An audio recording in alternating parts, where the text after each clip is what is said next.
Asik candu ya. Karena saya pernah waktu itu dinas luar, kemudian lama banget kangen dengan siaran. Begitu ketemu, ada klik, kita jalankan program siaran pendidikan ini. Jadi suara kita harus tetap tenang, biasa seperti biasanya. Setelah itu break iklan, baru saya nangis sejadi-jadinya. Masih di Malik Bang Sentuk. Selesai ngajar, gua pengen main ke radio lagi. Nganterin temen siaran, gua pengen ngevlog di sana. Gimana keseruannya? Ikuti. Hari ini saya berangkat ke Slawi FM untuk siaran pendidikan sel.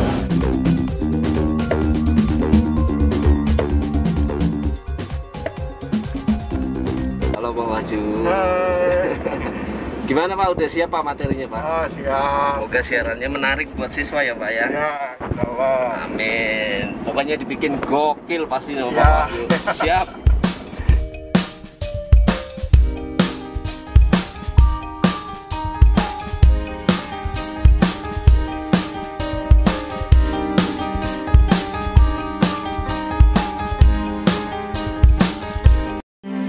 Di dalam ruangan siaran sama Mas Aldo kayaknya.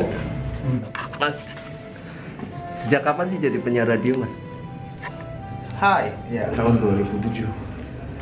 Pengalaman yang paling seru apa tuh? Pengalaman yang paling seru apa ya? Ya wawancara artis sih Mas. Oh pernah ya, asik ya. Tapi dulu ya, sekarang jarang artis kesini. Oh gitu. Mas pernah nggak ngalamin pada saat keadaannya bener-bener bad mood, sedih banget, terus harus ketawa-tawa di radio? Pernah. Terus gimana tuh?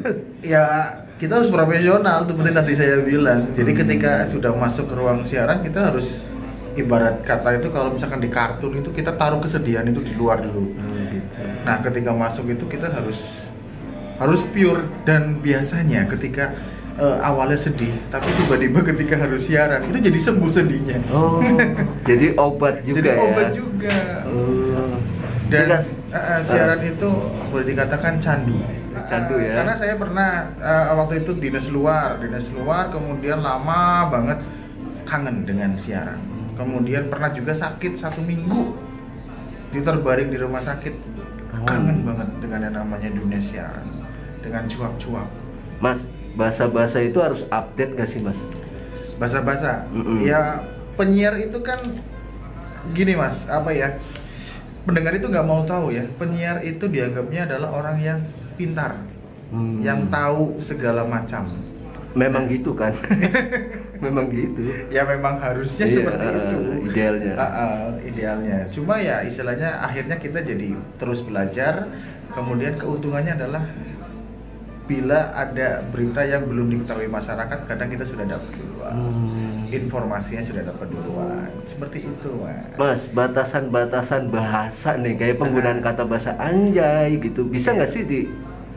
Ya nggak bisa dong Mas. Nggak bisa ya? Iya. Beda dengan YouTube ya? Beda dengan YouTube. Kalau YouTube itu bebas ya, boleh berkata apa-apa. Tapi kalau misalkan di dunia radio kita ada etika, kode etik. Oh gitu. Kode etik kepenyiaran. Itu semua radio apa hanya radio-radio apa gitu? Semua radio. Oh semua radio. Semua radio itu punya kode etiknya dari KPID.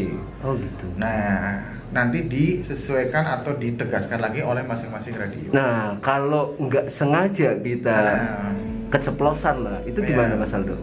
Ya, kalau misalkan Sekali, dua kali dan nggak gitu. dipermasalahkan nggak ada masalah. Oh, gitu. Itu kan faktor ketidaksengajaan. Tapi kalau misalkan sengaja ya itu pasti diproses. Mas Aldo, makasih banyak nih waktunya ya. Oke, see you.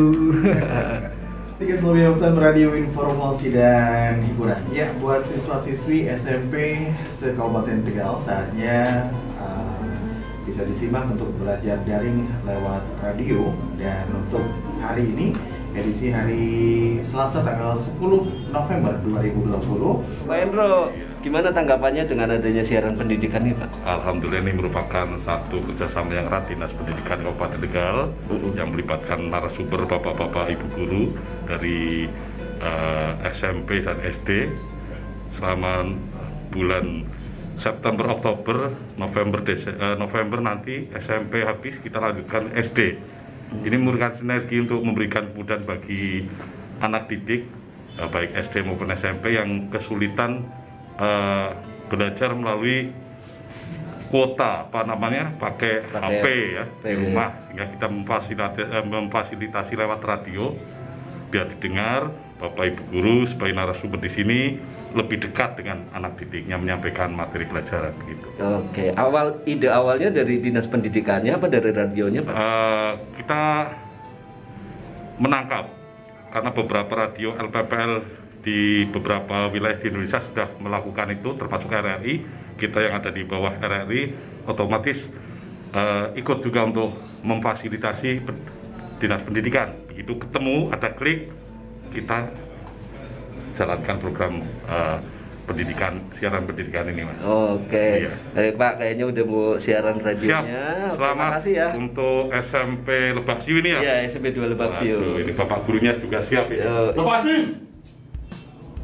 Ngapain lo bawa gue ke sini? Tenang aja Kang Pitung. Bos gue pengen ketemu sama lo.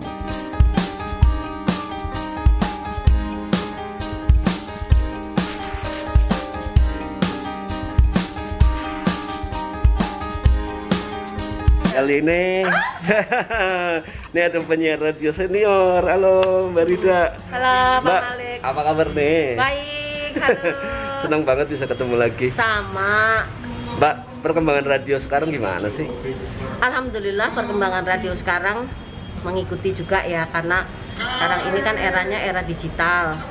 Apalagi kita walaupun notabene adalah LPPL kalau dulu kita kenal dengan radio siaran pemerintah daerah. Sekarang seiring dengan perkembangan atau mungkin dengan era milenial, namanya berubah menjadi lembaga penyiaran publik lokal. Kemudian siaran kita juga sekarang harus mengikuti era 4.0. Dalam artian kita juga masuk ke era digital. Jadi kita sudah live streaming, kemudian YouTube, dan siaran-siaran kita ini juga sudah berjejaring secara nasional, yaitu dengan adanya siaran berjejaring dengan Persada ID, yaitu penyiaran radio dan TV publik seluruh Indonesia. Wow, jadi nggak ketinggalan banget ya? Yes, update betul. banget. Mbak, enak nggak sih jadi penyiar radio, Mbak? Alhamdulillah enak, menyenangkan, betul, menyenangkan ya.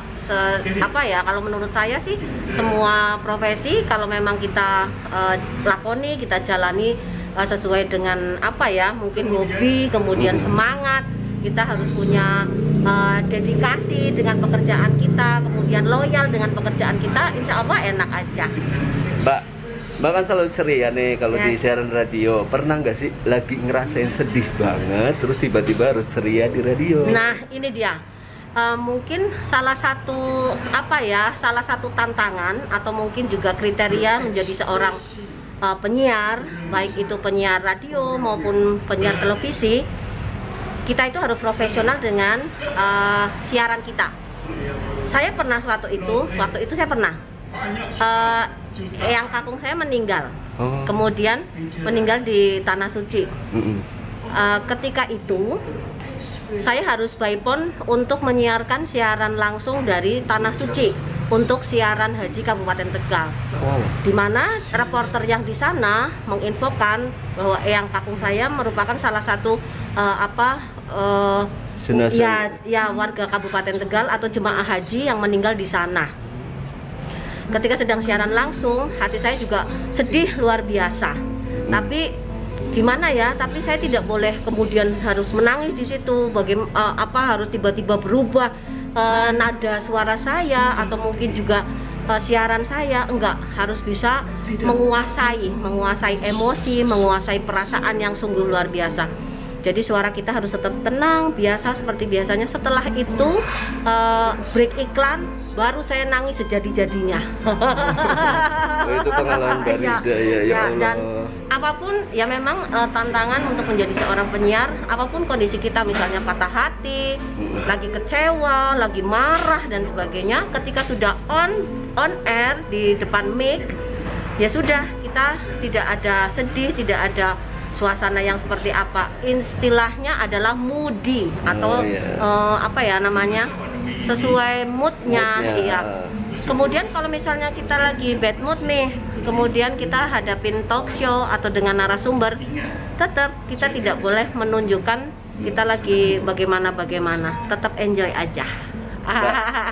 Pernah nggak sih nemu narasumber yang bikin bete sebenarnya, tapi Mbak Rida tuh harus bener-bener stay di situ? Ya, terus gimana nyikapinnya, Mbak? Ya pasti ada, pasti jelas, pasti.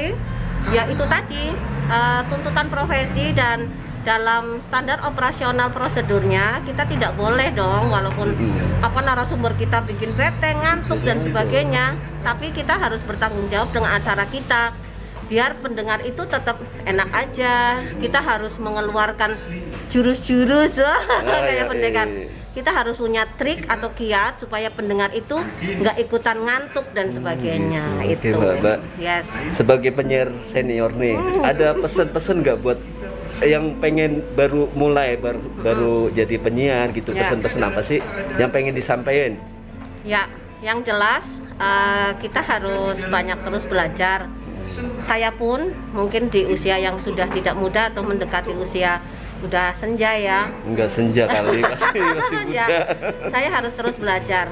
Tidak menutup kemungkinan saya belajar dari yang lebih muda. Kayak kemarin nih, saya siaran bareng sama Pak Malik. Wow, alhamdulillah. Saya belajar tuh tentang teknik vokal ya.